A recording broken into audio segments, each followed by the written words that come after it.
berdasarkan ilmu neuroscience, wanita yang sehat jiwanya minimal keluar 20.000 kata per hari, itu normal. Makanya kalau istri kita nggak keluar 20.000, bahasa tubuhnya tuh nggak nyaman. Perhatikan emak-emak itu yang setiap pagi ngurusin rumah tangga, apalagi school from home, itu kalau udah bahasa tubuhnya nggak nyaman, ngomel sama anak, yang dievaluasi itu suaminya. Pasti malam nih nggak diajak ngobrol. Ya, selain nggak diajak ngobrol, pasti transferan telat nih. Ya, jadi pas dia lagi pengen belanja online, ngeliat rekening, udah kayak ngeliat batu nisan, ya bertetesan air mata. Jadi istri yang kayak gini juga pasti stres. Makanya suami tahu betul bahwa salah satu yang diajarkan Rasul itu ngobrol. Sejauh mana hadis disampaikan Abdullah bin Abbas menjadi pengingat buat kita. Abdullah bin Abbas ini menceritakan, bitu indah kholati Maimunah. Saya nginap di rumah bibi saya Maimunah. Ya, Maimunah ini istri Rasulullah SAW. Apa kata beliau?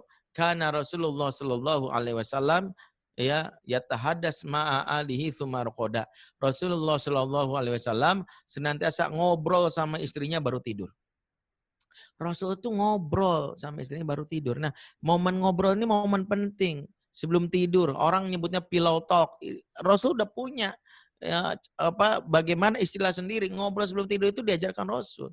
Jadi kalau sekarang ada ngetren banget pillow talk, sebenarnya itu ajaran Islam. Rasul itu sebelum tidur nggak pernah kecuali ngobrol dulu. Kalau kita mungkin termasuk saya kan beda. Ini para suami sebagai nasihat. Sebelum tidur cek WA dulu, mention IG, ngeliat skor bola. Alhamdulillah ya Chelsea menang, Liverpool juara kan gitu. Itu dulu. Melihat data penyakit corona yang mati berapa hari ini, yang sembuh berapa, update berapa. Giliran mata udah sepet baru tidur. Maka membuat istri, ya Allah nggak diperhatiin. Kalau istri udah ngomong nggak diperhatiin, pasti kelihatan tuh. Nggak sempat ngobrol, dia larinya ke anak. Karena saat dia ngobrol, dia sebenarnya sedang mengeluarkan isi hatinya. Sampah-sampah. Makanya suami itu perannya malam hari itu sebagai TPS emosi, tempat pembuangan sampah emosi. Kenapa tanpa membuang sampah emosi? Karena itulah kalau istri ngegas, ngomel, jangan anggap marah, dia lagi ngebuang sampahnya. Tugas kita ngerespon doang. Makanya Umar bin Khattab, segagaganya Umar, istrinya marah, nggak dibalas sama dia. Karena memang beda. Maksudnya istri lagi ngegas itu bagian dari curahan. Ibaratnya lahar yang harus keluar dari Merapi gunung yang harus ditumpahkan ke suami. Biarin aja. Tugas kita merespon. Anggaplah kalau istri udah ngomel itu nyanyian cinta tapi nggak bernada gitu aja. Jadi tugas kita cukup gini, oh nama tekniknya teknik cicak. Oh, gitu aja. Jadi jangan buru-buru nasihatin istriku, nasihatin diam.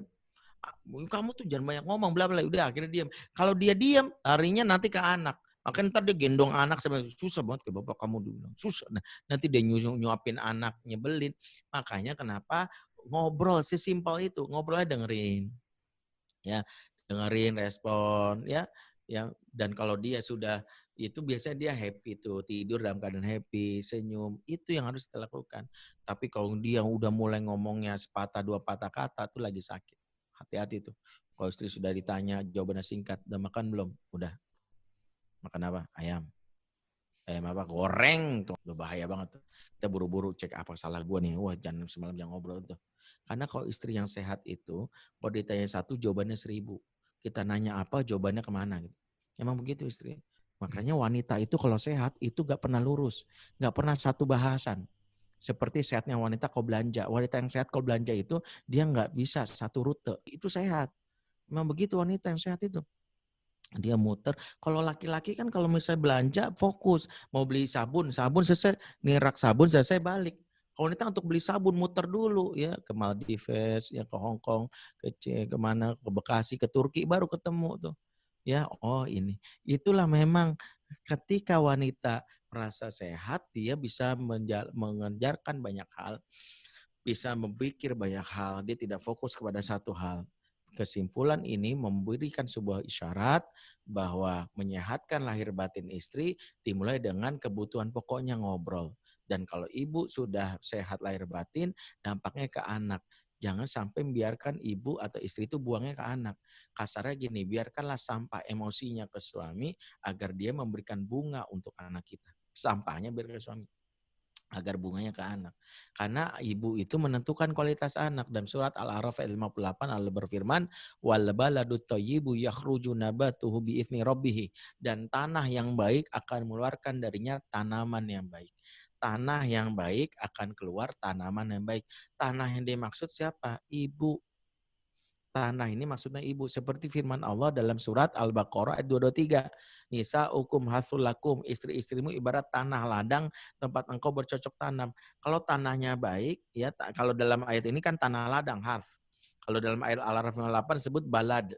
Sama-sama tanah. Bedanya kalau harf itu tanah kecil, balad itu tanah luas. Intinya ibu itu seperti tanah. Kalau tanahnya baik, keluar tanaman yang baik. Tanaman ini anak-anak, tanahnya ibu. Makanya tugas suami itu penggarap ladang tanah. Pastikan tanahnya itu sehat. Sehatnya itu di mana? Kita bantu supaya istri bergembira, happy. Makanya benarlah kalau ada kaidah, happy mom, happy children, happy wife, happy life. Saya yakin ibu-ibu sepakat semua di sini. Pengennya supaya bahagiakan. Apalagi makanya ketika ayah di rumah, sebelum jadi ayah yang baik untuk anak, jadilah suami yang baik. Jadilah suami yang baik.